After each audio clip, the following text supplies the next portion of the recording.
appelle valeur absolue d'un nombre, x, la distance entre ce nombre et 0. Ça se note, x entre deux barres, valeur absolue de x. Si le nombre est positif, la valeur absolue de x, c'est le nombre lui-même. La distance entre ce nombre et 0, c'est égal à exactement la valeur du nombre. Si le nombre est négatif, la valeur absolue, c'est égal à l'opposé de ce nombre. En effet, la distance entre le nombre et 0, c'est égal à l'opposé du nombre, puisque le nombre de départ, il est déjà négatif. Attention, lorsque j'écris moins x ici, ce nombre, il est positif. Regardez ici, si j'ai x qui vaut moins 2, la valeur absolue, c'est moins 2, c'est-à-dire 2. On peut écrire cela avec cette notation. Valeur absolue de x, c'est x si x est positif, moins x si x est négatif. Et je redis, la valeur absolue d'un nombre, c'est toujours positif. Super important. Voyons des exemples. La valeur absolue de 5, puisque 5 est positif, c'est 5. La valeur absolue de moins 3, la distance entre moins 3 et 0, c'est 3. Quelle est la valeur absolue de pi? Pi étant positif, sa valeur absolue, c'est pi. Quelle est la valeur absolue de moins racine de 2? Eh bien, c'est racine de 2, etc. Si je veux connaître la valeur absolue d'un nombre, il suffit de savoir si ce nombre est positif ou si ce nombre est négatif. Question. Et valeur absolue de ce nombre-là, 1 moins racine de 2, ça fait combien? Eh bien, la question, c'est est-ce que ce nombre-là, qui ne tombe pas juste, que je ne peux pas écrire autrement, est-ce qu'il est positif ou négatif? Et 1 moins racine de 2, c'est négatif, parce que 1 est plus petit que racine de 2. Du coup, la valeur absolue de 1 moins racine de 2, c'est son opposé. Son opposé, c'est racine de 2, moins 1. C'est le même nombre en changeant les signes. Alors avec cette notation, la distance entre deux nombres a et b, c'est le nombre valeur absolue de a moins b. Regardez le schéma, entre a et b, j'ai combien? La distance entre les deux, c'est valeur absolue de a moins b. Pourquoi j'utilise cette notation et je ne fais pas juste a moins b? Parce que si a est plus petit que b, ce nombre peut être négatif. Si a est plus grand que b, ce nombre peut être positif. Or, une distance, c'est tout le temps un nombre positif. Voilà pourquoi j'utilise la valeur absolue, pour que mon résultat soit toujours positif. Quelques exemples. Quelle est la distance entre 1 et 8?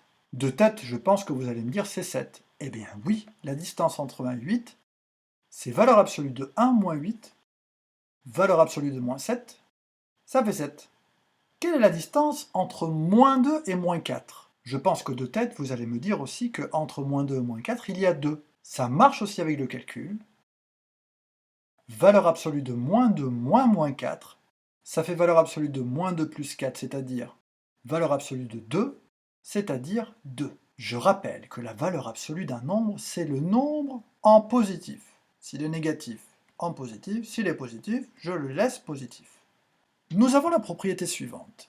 C'est que la valeur absolue d'un nombre, je peux l'obtenir par le calcul racine carrée de x au carré. Pourquoi c'est vrai? Eh bien, si x est positif, dans ce cas-là, racine carrée de x au carré, eh bien c'est x, d'après la définition de la racine carrée. Si x est négatif maintenant, dans ce cas-là, racine carrée de x au carré, attention, c'est aussi égal à racine carrée de moins x au carré. Et ce qu'il faut retenir, c'est que si x est négatif, alors moins x, lui, il est positif. Et du coup, c'est égal à moins x. J'obtiens donc que si le nombre est positif, ce calcul donne x, et si le nombre est négatif, ce calcul donne moins x. C'est exactement cette définition que nous avons vue tout à l'heure. Je pense que ce n'est peut-être pas encore clair pour tout le monde. Voyons des exemples. Pourquoi c'est vrai pour les nombres positifs? Prenons un nombre positif, 3 par exemple. Valeur absolue de 3, ça fait 3. Mais si je prends 3, que je le mets au carré, et que je passe à la racine carrée, ça fait combien? Ça fait racine carrée de 9, ça fait 3. Si je prends un nombre négatif, valeur absolue de moins 7, valeur absolue de moins 7, ça fait 7. Qui en fait est égal à l'opposé de mon nombre de départ. Voilà pourquoi je dis que pour les nombres négatifs, la valeur absolue, c'est moins le nombre de départ. Et bien si je fais l'autre calcul, racine carrée de moins 7 au carré, ça fait racine carrée de 49, puisque c'est la même chose que 7 au carré, et ça fait 7, qui est égal à l'opposé de mon nombre de départ. Voilà pourquoi la valeur absolue, elle peut être définie aussi par la racine carrée d'un carré. Et ça marche tout le temps. La valeur absolue peut être utilisée pour caractériser des intervalles. On peut définir des intervalles à partir d'une relation avec la valeur absolue. Voyons ça. En fait, l'intervalle centré en A et de rayon R, ça s'appelle comme ça, c'est-à-dire qui va de A moins R jusqu'à A plus R, c'est l'ensemble des nombres x tels que x moins A soit inférieur ou égal à R. En effet, un nombre x, il est dans l'intervalle à partir du moment que la distance entre ce nombre et A soit plus petite que le rayon de cet intervalle.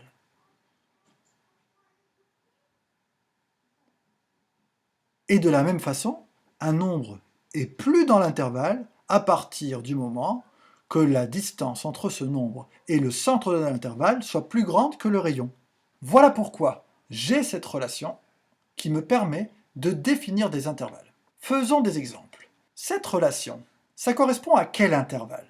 Faisons un dessin. Qu'est-ce que j'ai comme relation? Je sais que la distance entre un nombre et 4 doit être plus petite que 2. La distance entre un nombre et 4. Je place 4. Et je sais que la distance entre un nombre et 4 doit être plus petite que 2. Ça veut dire que mon rayon, c'est 2. Quel est cet intervalle? L'intervalle, c'est l'ensemble des nombres entre 2 et 6. Je garde les crochets parce que ça peut être égal à 2. Je récapitule, un nombre x, il est dans mon intervalle si la distance entre ce nombre et le centre de l'intervalle, 4, est plus petite que 2. L'intervalle, c'est 2, 6. Autre question, à quelle inégalité correspond l'intervalle moins 2, 4? Je vais faire un dessin. Je dessine mon intervalle. J'ai besoin de quoi maintenant? J'ai besoin de connaître le centre de mon intervalle et son rayon.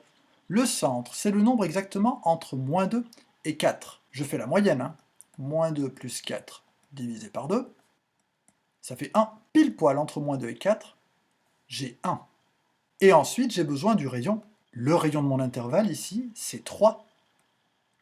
Du coup, l'ensemble des nombres qui sont à l'intérieur de cet intervalle, ce sont les nombres pour lesquels la distance entre les nombres et 1 soit plus petite que 3. La distance entre le nombre et 1 est inférieure ou égale à 3. Voilà comment je caractérise cet intervalle avec cette inégalité. On va encore s'entraîner un petit peu sur des petits exercices qui vont être exactement de la même forme. Résolvons l'inéquation suivante. Valeur absolue de x est inférieure ou égale à 1. Ce qui va être très utile, c'est d'arriver à faire des petits schémas, parce qu'on va trouver les réponses très vite dessus. La valeur absolue d'un nombre est inférieure à 1, ça veut dire que la distance entre ce nombre et 0 est plus petite que 1. La distance entre ce nombre et 0 est plus petite que 1, ça veut dire que ce nombre, il est là-dedans. Le nombre peut être de ce côté, la distance entre lui et 0 est plus petite que 1. Ce nombre, il peut être de ce côté. La distance entre ce nombre et 0 est plus petite que 1 aussi. Voilà l'intervalle qui est solution de cette inéquation. C'est l'intervalle moins 1, 1 fermé. Deuxième inéquation, tout à fait du même style. La valeur absolue de x moins 5 est inférieure ou égale à 4. Faisons notre petit schéma. Qu'est-ce que j'ai? J'ai la distance entre un nombre et 5, donc 5 je le place. La distance entre un nombre et 5 doit être plus petite que 4. Donc, le nombre, il peut dépasser 5 par la droite, mais pas plus que 4. Il peut dépasser 5 par la gauche, mais pas plus que 4. Donc, je peux aller jusqu'à 5 plus 4 et jusqu'à 5 moins 4. Autrement dit, le nombre, il est dans l'intervalle 1, 9.